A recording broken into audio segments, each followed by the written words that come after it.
I'm going to take you guys back on a journey. Say early 2018. It's early 2018. And Dragon Ball Super, for the most part, just recently ended. We have no idea what's coming next. We already have a clue, like, where the story's going to go from here. But we get news that there's going to be a new Dragon Ball movie to be coming out later in 2018. That would be later brought to theaters in the U.S. in early 2019. And I'm totally gonna do a bad job with this. We get the teaser trailer for this movie, and this is literally what it is.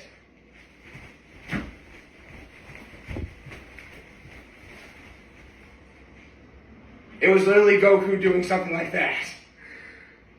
I'm like, okay, he's getting ready to fight someone.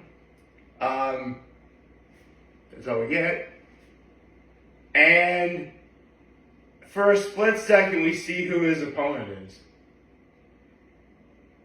And now I think I can begin the video proper here. Good morning. Happy Saturday, everyone. I figured now would be the best time to do my arc thoughts. So let's get down to it. But before I do that, let me do my low, my high, my act of kindness. I would say that my low is I procrastinated getting out of bed this morning. And plus, I was doing a little bit of last minute research for doing these arc thoughts because I want to make sure I do this proper. My high is I went to my third Horseheads flag football game. It was awesome. I think we won. Did Horseheads win? I think they won. Hold on, let me. You know what? I can't look it up right now. But with my third Horseheads flag football game, it was a lot of fun. I also went to Nick's later because Nick's had a Jack Daniels tasting, which is really good. If you saw my short last night, I hadn't had Jack Daniels in like 12 years. I mean, whiskey is definitely kind of hard. I mean, I could drink it, but obviously since it's whiskey, it's got to be in like small doses. But it was very good.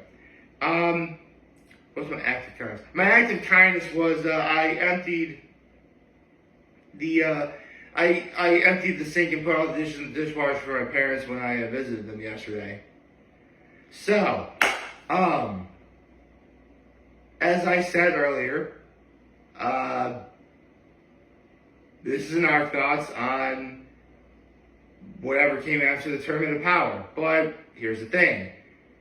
See, at this from this point on, until I get to Daima later this year, every arc thoughts I do is either going to be a movie or something that was only in the manga for Dragon Ball Super.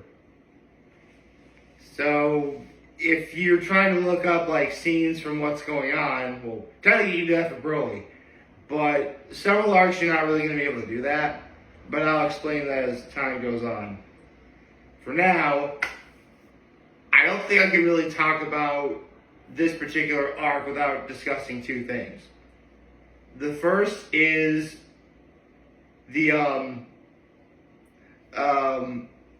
well, this is technically canon, but some people find this very divisive, and that's Dragon Ball Minus. Now, I'm sure people on the internet, whether you're a Dragon Ball fan or not, have been able to piece together the similarities between Goku and Superman, how Goku is an alien from another planet that got destroyed and stuff like that. Dragon Ball Minus pretty much made that all the more official, which people find divisive because of a movie that came out years ago called Bardock, the Father of Goku. See, in that, they didn't really establish that Bardock, who's Goku's father, obviously, was a good guy. I mean, for all intents and purposes, Bardock was a savage. He was a brute, just like the rest of the Saiyans were. But in that movie, he's trying to stop Frieza, which obviously he doesn't do, to save the same race.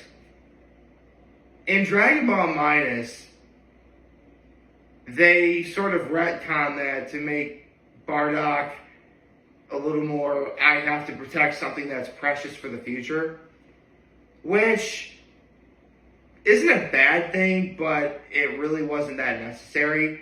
I don't personally find it as offensive as a lot of other Dragon Ball fans do, but then again, that's just me. However, I did give it a little bit of a pass only because it did answer one question that a lot of people were wondering forever, which was, who's Goku's mom? Yeah, we really have no idea who Goku's mom was, but now we do. Her name is Dine. And that was cool. Now, the other thing I need to talk about before getting into this arc is, technically it's a movie, but it plays out like an arc does. It canonically follows the after the Tournament of Power. That's why I'm doing it like this. Is the original Broly movie that came out in the 90s. Now, in that movie, it starts out with two Saiyan babies, one Goku, one Broly, or Kakarot. He's crying, and Broly remembers Goku, remembers that crying, and that makes him, crazy and insane and freakishly strong, as they established in that movie. And he was savage. He was crazy, insane, unstoppable. And I do believe Team 4-Star pretty much nailed the hammer on the head, or hit the nail on the head with this one. In that movie, Broly's origin is completely stupid. But he's so cool. Yes, he was cool. Seriously, you can make Broly canon, just fix the origin. Too bad we don't think that's ever going to happen. Until now. And now I'm speaking in, 2018. So, basically, Super Broly, combined elements from Dragon Ball Minus with some of the things that were good about Broly and made that into a movie. They start off with Frieza taking over now the Cold Force is now the Frieza Force. The meaning of the Saiyans, of course. Well, the Saiyans are already a brutal, savage race, but they were proud of that, And that was actually another thing about Dragon Ball Minus that a lot of people didn't get on board with, is, they were savages, but that's all they needed to be. I think later on, years ago, Toriyama wanted to make them a little more sympathetic, I guess, which, again, I don't find that bad. But I can definitely see why a lot of people found that completely unnecessary. Anyway, so in the interim, we meet Paragus, who was in the original Broly movie, and he has a son named Broly. That's the title of the movie. And the way I'm pretty sure what they established in terms of Saiyan reproduction is, I think they actually do have sex like humans do. But as soon as the babies are born, they're put in some sort of incubation chamber. And they stay there for however long they're supposed to stay there for. And King Vegeta's son, Vegeta, the Vegeta that we know, the Prince of all Saiyans, if you will, obviously his power's strong, it's established he's going to be a fine warrior, yada. But then we get to Broly, who... And I love how they do this. They establish, the readings are fluctuating constantly. Sometimes it feels like it's nothing, but then you get moments where they're completely astronomical. Which is them telling the audience that Broly, as King Vegeta puts it, is a freak of nature. So, and because, he can't be stronger than my son, they have to send Broly away to a planet Vampa, a repugnant world, which is something I'll get to later. And Paragus follows with him with this one guy, but their ship gets trapped, so Paragus has to kill that one guy for food. It's pretty messed up when you think about it. And it then cuts to when Bardock and Gine sent Goku to Earth. One final tearful goodbye. And obviously I know what happens, so I can't quite say I was, tearing up myself. However, like, the music and definitely the stakes in that moment, I'm like, okay, this is carrying me through, like, the emotional weight of what's going on, I suppose. So then cut to roughly 40 years later. I mean, I think Goku's 40 right now. I don't know. Anyway, Goku and Vegeta are fighting. Obviously, they want to make sure that, Vegeta himself wants to stay strong because Frieza's alive now. Because at the end of the Tournament of Power, it's a way of thanking Frieza for helping Universe 7 win.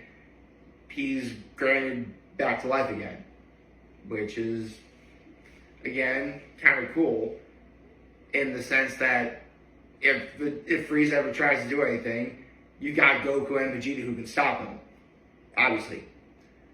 Now, in the interim, there's these two lackeys, Chile and Limon, who find Planet Vampa where Paragus and Broly are. They find him, and Broly and Paragus are recruited into the Frieza Force. Now, I mentioned in the old Broly movie, Broly didn't really say much.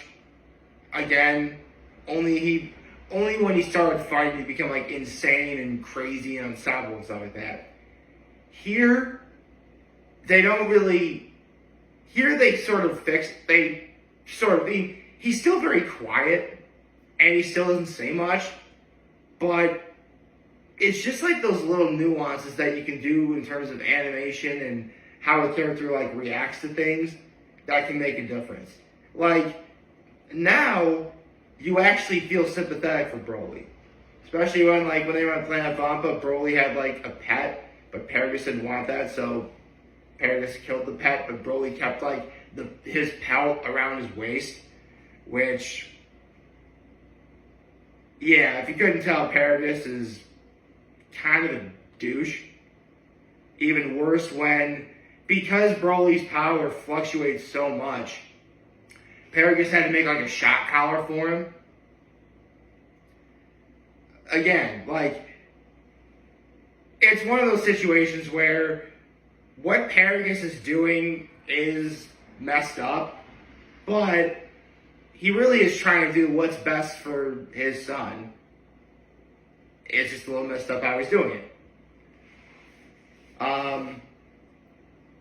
So, I don't think I can really talk about this without getting into the fight scenes. Because remember, you probably could have figured this out without me telling you. Paragus wants revenge on Vegeta, but obviously King Vegeta's dead, so goes with son. And Vegeta himself is like, okay, what happened to you is what my father did. I've got no business with you. Which, that's just great writing right there. And Paragus is like, Broly attack! And then Broly goes right for Vegeta. They're just like, Kakarot who? He fights for Vegeta. And there's that one moment where Broly punches Vegeta. Vegeta's this, but then it's just that's a great moment too. Actually, Anatomy would be right, because I think Anatomy was anyway. And Vegeta is actually holding his own against Broly pretty easily. He goes Super Saiyan, then Super Saiyan God, which freaked everybody out because we've never seen Vegeta do that at that point. But here's the thing though, Broly's actually able to keep up in his base form. He can't transform into Super Saiyan yet. and he's actually giving Vegeta some trouble. And then Goku steps in to, actually, here's the thing. Like, it then establishes during the fight where, and I probably could have said this a while ago, but when Saiyans have their tails under the light of the full moon, they transform into the great apes, the great Ozarus. They establish that Broly has the great ape strength, but he still looks like a regular Saiyan. So he has that Ozaru strength, which would explain why he's able to keep up with Vegeta in base form, which is a fairly logical explanation in my opinion. But then we get to Goku fighting Broly, and Goku's doing well. And there's even this great moment where, like, Goku is able to halt Broly and says, "You don't really know what goes on around here, but we like to live in peace and harmony. We've had our fair share of villains that we fought over the years, but I don't think you're one of them." Like, that's actually one moment that I don't think it's talked about enough when it comes to the Broly movie. The Super Broly, I mean. Like, as great as Dragon Ball can be with its comedy and its action, there really are moments of heart that you don't really pay attention to enough. To be fair, because the action is so freaking awesome. But after that moment, then Broly gets he is just beating the ever-living shit out of Goku.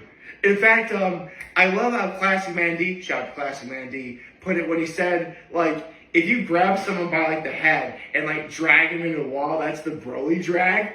Again, shout out to Classic Man D for, calling it out like that. I don't know if that's how you pronounce it. I just call him Classic Man D. Anyway, also, before I get into the real meat and potatoes, I gotta say, for starters, I gotta give a major shout out to, if I can get my, this is why I Tetsuya Nagamine, who became the animation director for this movie. For years it was, I can't remember who it was, but it's very clear that he loved the Namek Saga, and that he was a fan. I mean, he was the animation director, but he really paid attention to what happened. Because if you watch, the Frieza Saga, everything on Namek, the character designs in the animation at that time were among the best you'd ever see. And it's not like it's all that complicated either. One of the golden rules of animation is less is more. The less detailed you design a character, the more you're able to make that character do. And that's what they do here. And not to mention, some of my favorite stuff in this movie is something that I don't think anyone was ever expecting, which was during the fights, every now and again, they have first-person views of, what the fight, again, it's first-person views. You see Broly's point of view as he's flying towards Vegeta, stuff like that. And it is sick. How do we not have more of that stuff? I mean, obviously it's a movie, you gotta go all out, stuff like that. But with all that done, actually, one thing about Tetsuya Nagamine, after the Super Broly movie, he then became the animation director for One Piece. Specifically when the Wano arc started. Yeah. And that's what he's been doing ever since. I mean, granted, the pacing of One Piece at that time still needed a lot of work, but you really couldn't say the animation was bad. You couldn't say that anymore. Because they took what they did for Broly, and now they work on, anyone could just simply, draw a scene and, animate that and, animate it as you see it on the paper. But in Super Broly, and then later in One Piece, they actually work with lighting and detail.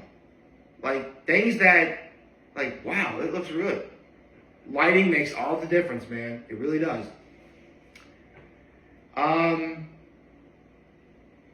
And now I gotta talk about the one thing that everybody was talking about when it came to this movie, which was the return of Gogeta.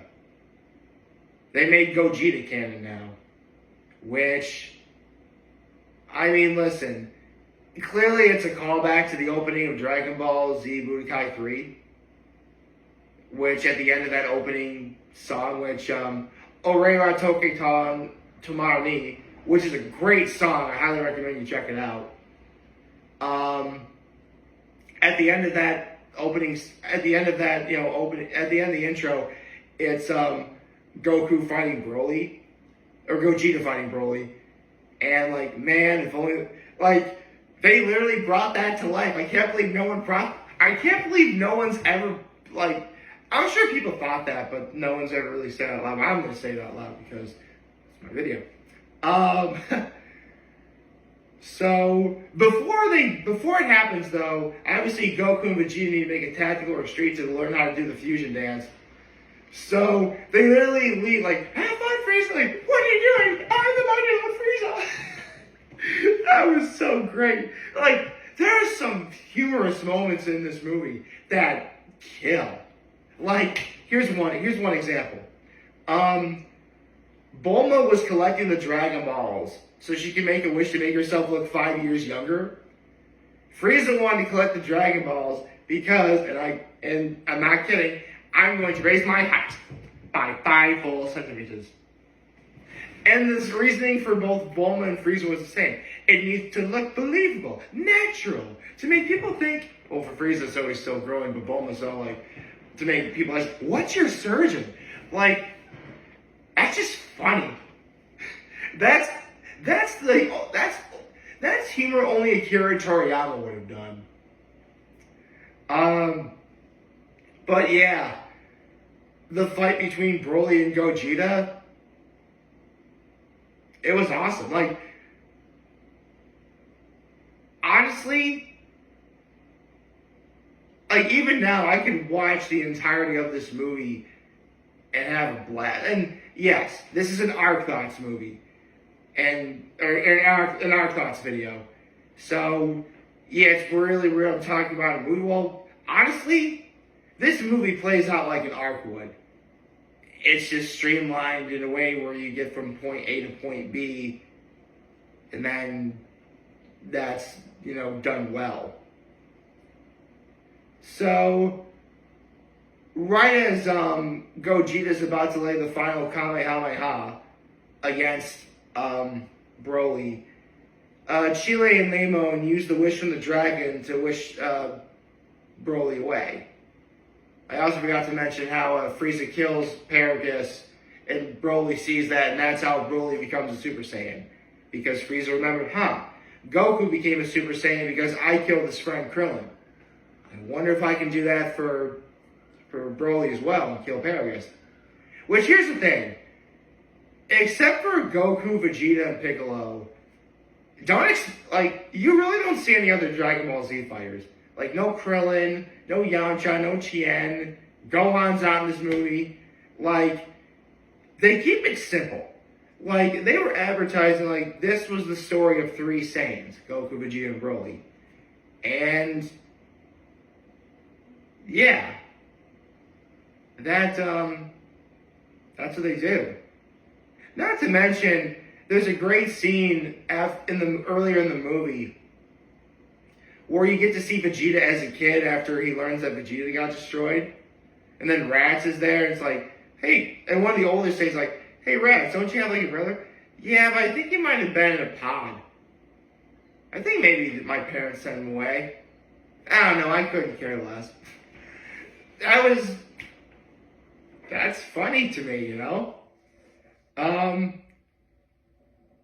So, I love the ending where, Goku uses instant transmission to get to where Broly, Lemon, and Chile are, right? And, gives him a capsule, gives him stuff, and some sensu beans. And they establish that Broly might just be as strong as Beerus. Easily the strongest opponent Goku's fought up to that point, except for maybe Jiren. And before Goku leaves, they're like, wait, who are you? My name's Goku, but you can call me Kakarot. And then he transitions away, and then he cuts to black. I mean, yeah, Goku really had at this point, Goku had embraced the fact that he is a Saiyan. But that was the first time he'd ever referred to himself as Kakarot. At that point, that is. I mean, he does that again in Daima, but that's for another video. Listen, I love this. I mean, Broly's canon now, and he has, really anything would have been better than what he got in his old movie. But now that he's canon, it's just so awesome. At this moment, you'd be thinking, the future's looking pretty bright right now. And it was. So at this point, the next two Arc Thoughts videos I'm going to do are going to be Moro and then Granola. Which, I'm going to be honest, it's been a while since I actually looked those up Moro especially. Granola, I was able to do. So, I guess I'm going to have to see you guys in a month to see how I do that. I hope you like this video. If you like, subscribe to the YouTube channel, follow us on social media. As always, I'm your home this video for all you guys watching the Joe video. Hope you have a wonderful, wonderful, wonderful Saturday. And remember, if you guys want to talk and chat, most of you here to lend you also your back. Take care and make good choices. 607 all day, baby.